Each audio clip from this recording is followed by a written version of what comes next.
video, let's focus on two measures that you might be interested in with data, and those are skewness and kurtosis.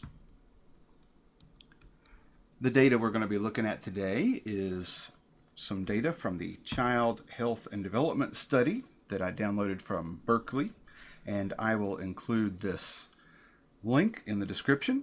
And the variables we have today are the birth weight of a child in ounces over here. This is an indicator of whether this was the first child born to the mother or not. Length of the pregnancy in days. Age of the mother when they gave birth. Height of the mother. Weight of the mother. And did the mother smoke? So over here I have some descriptive statistics of some of these variables. Birth weights, gestation, age, height, and weight of the mother. I have the average, the median, the standard deviation, which is the common distance numbers are from average, the skewness, and the kurtosis. And in Excel, to calculate skewness, it's just equals skew, equals SKEW, and then tell it where the data is that you want to find the skewness for. There's also a different version, like there is for standard deviation, if you want to calculate the skewness and you have the entire population of data. For kurtosis, it's equals KURT, equals KURT, and that's the same command whether you have a population or a sample. So let's talk about what these measures, skewness and kurtosis, mean here. So skewness measures, basically, if you have a histogram, let's look at a histogram here. If you have a histogram, skewness measures, is it symmetric? That would be no skewness. Or is the tail of the distribution pulled to one side or the other? So this data here looks pretty symmetric. We would expect a skewness number of about 0. If we were to drag this tail on the right side out, we would consider that to be positive skewness. If we were to drag this tail to the left side far down, a lot further than the right side, we would consider that negative skewness because it's dragging it down towards negative values or smaller values in the negative direction. Kurtosis is a measurement of how pointy the distribution is. And by pointy, we mean how pointy is this compared to a normal distribution. In other words, what we're really calculating here, what we usually talk about with kurtosis, is excess kurtosis. Excess kurtosis means, is it pointier than a perfect bell-shaped distribution, or is it flatter than a perfect bell-shaped distribution?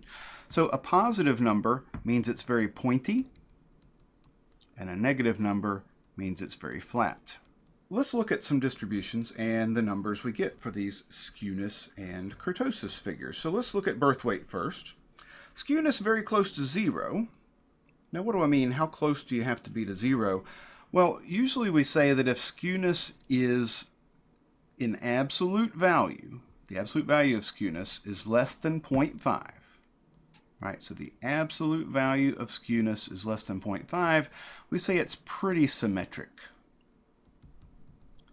If the skewness is between 0.5 and 1, that's an absolute value, we say it's a little skewed, right? Slightly skewed, a little bit skewed. If skewness is greater than 1, we say there's a lot of skewness, right? Very skewed. So this is just a rule of thumb that some people use. So very skewed if it's bigger than 1.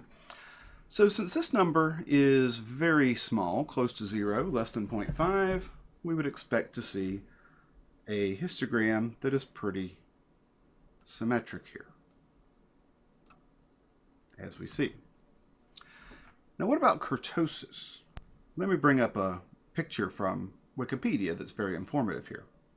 So this image, I think, is the best representation I've ever seen to try to help us understand what these values for kurtosis that we see look like. So this very pointy one, remember kurtosis, if it's positive, it means it's pointy. If it's negative, it means it's flat. So this red pointy, very pointy line here corresponds with a kurtosis of 3. The one that's a little orangey just below it, that's a kurtosis of 2. The green one here says that it has a kurtosis of 1.2. So as you see, as we get to lower and lower kurtosis values, we're getting a little less and a little less pointy. Now, a normal distribution, that's this black curve over here. Normal distribution, perfect normal distribution, has a kurtosis of 0, an excess kurtosis technically of 0. And as we take that normal distribution and we squish it down flatter and flatter and flatter, we get negative values for kurtosis. So this one has this blue one has a kurtosis of minus 0.59. That's what we call a semicircular distribution here, because it looks like it's half a circle. And as we get, oh sorry, that's the light blue, and the light blue one is 0.59, negative 0.59. The semicircular one is minus 1. The darker blue one, minus 1. And the one that is perfectly like a square here, very much like a block, is minus 1.2. So this value here of 0.4 for kurtosis tells us that this histogram for birth weight is a little pointier than a perfect normal distribution would be. Perfect normal distribution might come up and look more like this without these extra observations right in the middle, making it a lot more pointy. So this is an easy way to tell, is my data normally distributed or not? If it's normally distributed, it shouldn't be skewed. That checks out for this one, but this one is a little too pointy to be a normal distribution. All right, let's go on to the next variable, gestation. So gestation here, if we look at this histogram, it looks like, see some observations way down here. These are premature babies born very early, and that drags the tail of the distribution to the left. We would expect it to be perhaps negatively skewed. And look how pointy this is. It's not a nice rounded bell. It has this huge peaks in the middle. I would expect a lot of pointiness, kurtosis, and maybe a negative skew here. Let's look at the calculations. Skewness is minus 0.8, and so that's moderately left skewed. Kurtosis is crazy here at 6.6, telling us that this is very, very pointy. Okay, let's look at the next variable. Okay, so this is a histogram of the mother's age. And you see this tail dragging off to the right? That's an indication that there's positive skewness. When the tail points in a certain direction, it's skewed in that direction. So we'd call this right skewed or positively skewed. And as far as pointiness, I can't really tell. Let's look at what our computations in Excel have told us here for age. So skewness, positive. Kurtosis, slightly negative. So it says this is slightly flatter than what a normal distribution would look like. All right, let's look at the next one. And height of the mother. So for height, let's look at the numbers first and see what we should expect. This says maybe slightly negatively skewed, not much, and kurtosis close to 0. So this tells us that maybe this is going to look pretty close to being a nice bell-shaped distribution, perhaps with a little bit of left skewness over here. And that's kind of what we see. All right. And our last variable, weight, tells us, before we look at the histogram here, weight says it's positively skewed to the right, and it's going to be pointier than a normal distribution would. Let's look at the histogram to see if this is true.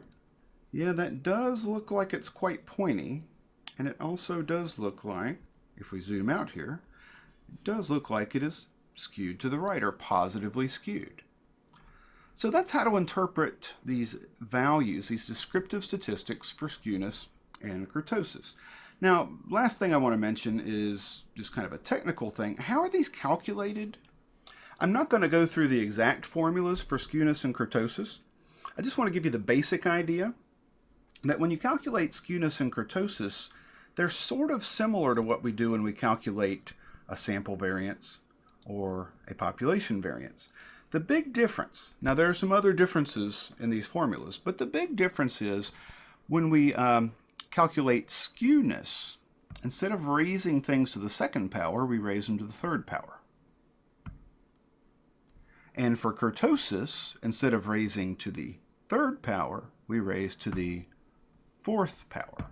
Now again, if you just go calculate this, but you raise this to the fourth power, you're not going to get exactly the same answer you're going to get. But that's the basic idea where these formulas come from. But the actual formula for skewness and kurtosis is actually much more complicated.